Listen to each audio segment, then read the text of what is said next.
Welcome to the Northwest Geology Guy.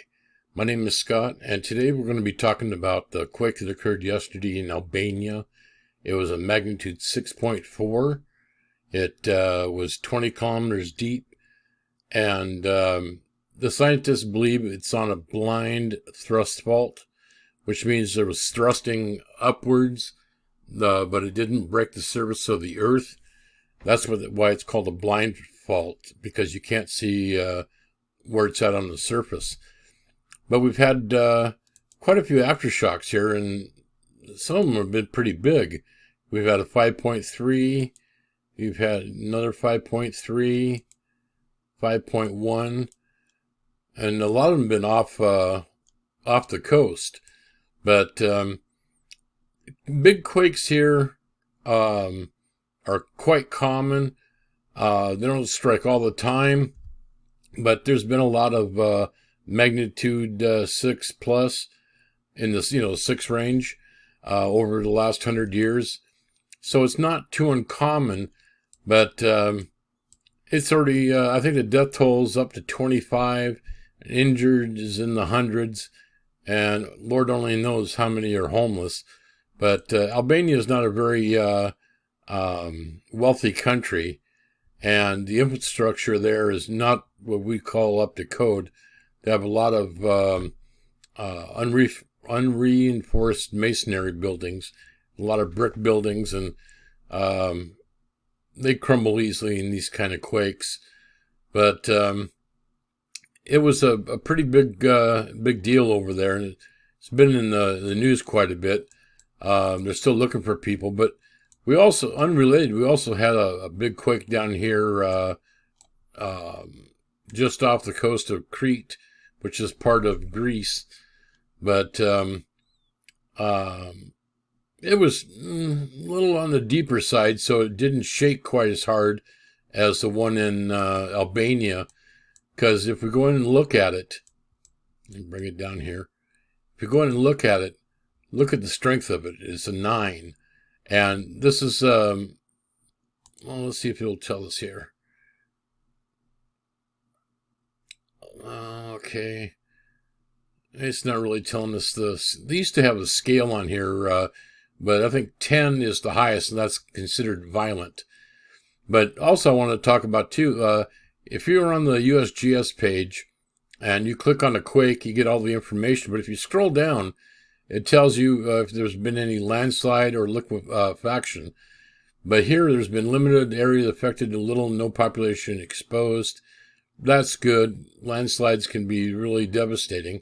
And there's been a significant area affected by the liquefaction.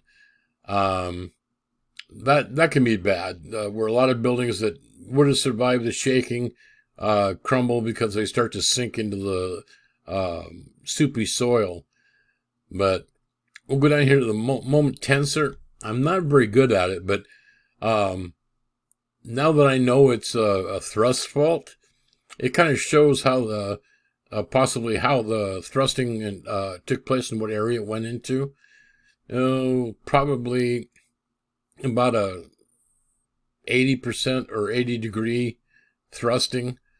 It's just been a bad quake for that area, but I thought I would bring your attention to it. Let's see here. Now, consider this being in the greater Mediterranean. There's already been 1,309 people that reported to USGS, United States agency. But if you go here, it kind of shows you the area that was affected by it. But there was felt reports all the way over here in Italy along the coast and up and down the coast of Albania, and I think it went all the way up to Bosnia and Herzegovina, Montenegro. But it was a pretty powerful quake, and I'm sure there'll be many more aftershocks. And this is only 2.5 or greater for the last 7 days. But I'll keep you guys abreasted on it. And let me take a look at this other one over here I want to show you. Okay, here we go. This is, if you scroll down through the information, on the USGS page and click on tectonic summary. It tells you if there's anything on it, but here it's got quite a bit of information. Okay, on the convergent boundary of the African and Eurasian plates. The focal mechanism solution indicates reverse slip or a shallow or steeply dipping fault. It doesn't mention the blind fault of it, but that's what I got from the professionals in my group I'm in on Facebook. It's an earthquake discussion group, and all the scientists, they're seismologists that are the admins on it. And there's a long history of quaking in this area, but for you guys that are really into geology or seismology, that's a good spot to find out what's going on in a certain area. So that way maybe you can get a little bit better grasp of what goes on in that area. Well, I hope you guys have a wonderful evening. And if anything changes or anything else happens, I'll get back to you as soon as I can. All right, you guys have a wonderful night. Take care.